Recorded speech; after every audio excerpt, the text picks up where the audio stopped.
blood, glass, silence, and a man found dead, naked, inside his own home in Pike County, Mississippi. This isn't the opening scene of a thriller. This happened shortly before midnight in Summit, Mississippi on October 20th, 2012.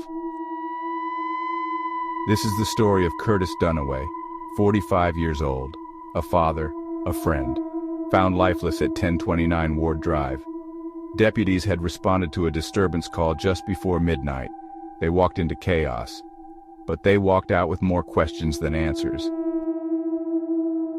Broken glass, blood smeared across the window, inside the body of Curtis Dunaway, unclothed. The scene disturbed even the first responders, some of them visibly shaken, others physically sick. 3 people were inside the house when it happened. Lisa Gail McLean, 34, was arrested and charged with felony child neglect. Her 16-year-old son was taken in for resisting arrest and disorderly conduct. And Curtis's own son, 19-year-old Cody Glenn Dunaway, faced the same charges. But not one person, not one, was charged with murder. The state crime lab came in. There were reports of Curtis being beaten, bludgeoned. People at the scene were reportedly covered in his blood. Some say as many as 15 individuals fled into the woods when deputies arrived.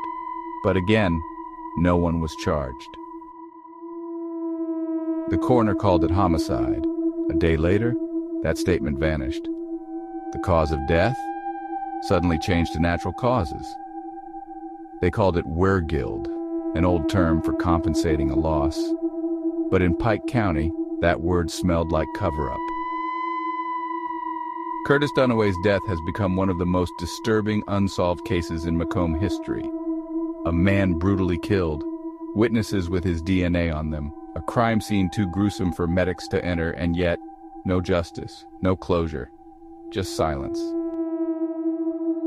How does a murder scene this graphic get rewritten as natural causes? Why did the story change overnight? Why was no one ever charged? If justice really lives in the hands of the law, then what happened in that house on Ward Drive? And who's protecting the truth?